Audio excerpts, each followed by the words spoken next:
Hace no mucho tiempo realmente teníamos estas tarjetas memory card en la que en las consolas antiguas guardábamos nuestras partidas guardadas. Esta en concreto es de PS2 y solo tiene 8 megas de memoria y aún así costaba una pasta. Los tiempos han cambiado muchísimo y ahora podemos tener mucha más memoria en un espacio mucho más reducido. Y esa es la idea de esta tarjeta de memoria, que en este caso es de Xbox Series X y Series S y que tiene 1 tera. Ya sé que me vais a decir que las micro SD son bastante más pequeñas y también hay de 1 tera, pero esta tiene la capacidad de emular la velocidad de los discos SSD de última generación y realmente es una pieza tecnológica muy a tener en cuenta, pero que no es para todo tipo de usuarios y tampoco es necesaria dependiendo de la consola que tengáis. Y dicho esto, vamos con nuestra opinión de esta pequeña de aquí, porque la verdad es que hay bastante que decir.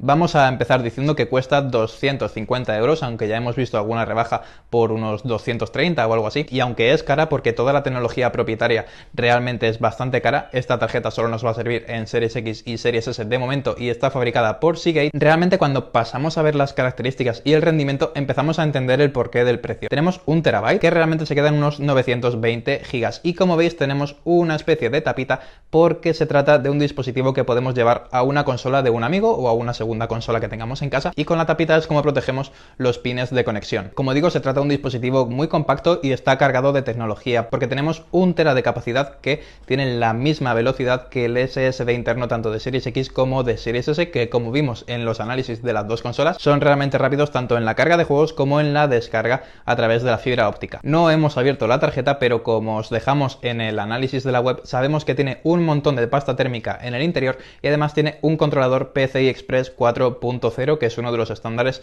de nueva generación. Si vemos los pines, nos encontramos que realmente no es el SSD interno de las consolas que lo han metido en este chasis de aquí, sino que es una mezcla entre ese SSD y una tarjeta CF Express, que son las que utilizan las cámaras de vídeo y fotografía de última generación para transferir datos tanto de escritura como de lectura de manera simultánea a una gran velocidad. Como digo, hay un montón de pasta térmica dentro de esta pequeñita y también cuando la conectamos a la consola en el puerto trasero tanto de Series X como Series S, nos encontramos que también hay pasta térmica en esa parte de aluminio que está en el interior de la consola. En nuestras mediciones hemos tenido unos 20 grados en la parte de plástico y 32 grados en la parte metálica. Se trata de una muy buena temperatura realmente porque estas unidades tienden a calentarse un montón, las unidades SSD, y nosotros hemos hecho la medición tras mover 2 veces una biblioteca de 800 GB de copia a consola y copia a el SSD, y además estando jugando 1 hora entera a Assassin's Creed, que es uno de esos juegos que aprovechan esta chiquitina. Se trata, como digo, de una tarjeta que es muy fácil de transportar y que realmente no necesita ningún tipo de instalación. En mi Xbox la tengo pinchada en la parte de atrás y es donde descargo los juegos, pero si me la llevo a la casa de un amigo o me la llevo a una segunda Xbox,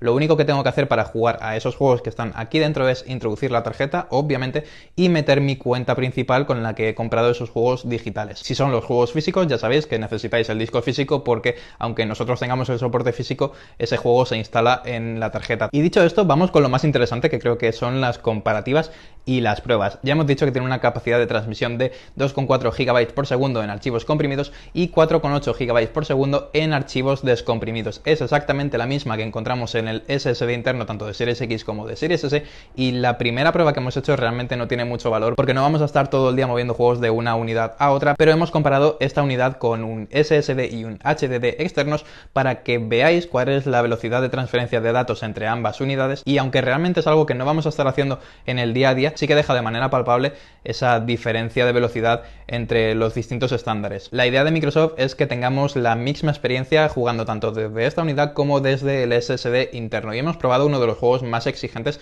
y de los que aprovechan esta tarjeta gracias a esa tecnología Velocity Architecture de las nuevas consolas de Microsoft. Se trata de Assassin's Creed Valhalla y hemos hecho una prueba de inicio en la que vemos que desde el menú de la consola el juego inicia prácticamente al mismo tiempo en las dos unidades, pero sí que es verdad que tarda unos segunditos más en cargar desde el menú del juego a la partida en sí si instalamos el juego en la tarjeta externa. Es algo que puede ser puntual, aunque en las varias mediciones que hemos hecho hemos tenido esos resultados, y que realmente no es alarmante porque sigue cargando mucho antes que las unidades externas, tanto SSD como HDD. Ahora bien, algo que hay que tener en cuenta es que un juego como Assassin's Creed Valhalla tiene esa etiquetita de XS, que significa que está optimizado para la nueva generación, y si intentamos instalar el juego en una unidad SSD o en un HDD externos, no nos va a dejar iniciarlo. Eso es algo que hay que tener, como digo, muy en cuenta, y es uno de los principales motivos para apostar por esto, ya que cada vez va a haber más juegos optimizados para la nueva generación y van a hacer uso de esa Velocity Architecture, que van a hacer necesario que si queremos ampliar el almacenamiento tengamos que contar con este tipo de tarjetas y no con las soluciones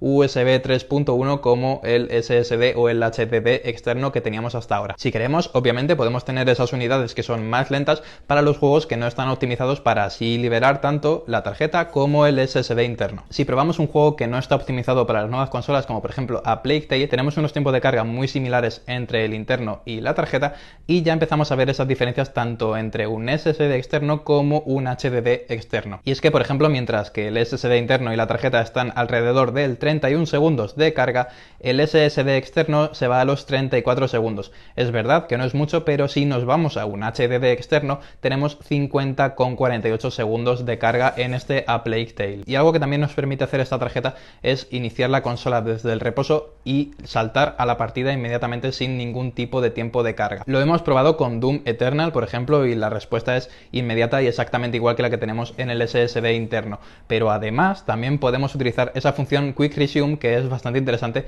y es una exclusiva, por así decirlo, de las consolas nuevas de Microsoft. Y es que Quick Resume lo que permite es saltar de un juego a otro sin necesidad de pasar por el menú. Es decir, si yo estoy jugando a Ori pero es muy difícil y me apetece desfogarme un poco pegando tiros en Doom, lo que hago es dejar Ori pausado como estaba en la partida, irme a Doom, abrirlo y empezar a jugar. Cuando ya he desfogado, vuelvo a Ori y no tengo que pasar por los menús del juego, ya que simplemente aparezco en el punto en el que lo había pausado anteriormente. Y esto funciona tanto entre juegos que están instalados en la tarjeta como entre juegos que están instalados unos en la tarjeta y otros en el SSD interno. Por ejemplo, Doom lo teníamos en la tarjeta y Ori lo teníamos en el SSD interno, y la experiencia ha sido buenísima. Y ahora vamos a la que creo que es la pregunta del millón, y es si vale la pena gastarse 250 euros en esta tarjeta. Y la verdad es que depende, porque mucha gente me ha preguntado desde que publicamos el análisis en la web, que por cierto lo tenéis en la descripción de este vídeo, si se compraban la tarjeta. Mi respuesta siempre ha sido la misma: si tenéis una Xbox Series X, yo no me la compraría, porque ya tenemos un tera que se queda, vale, en unos 800 gigas más o menos,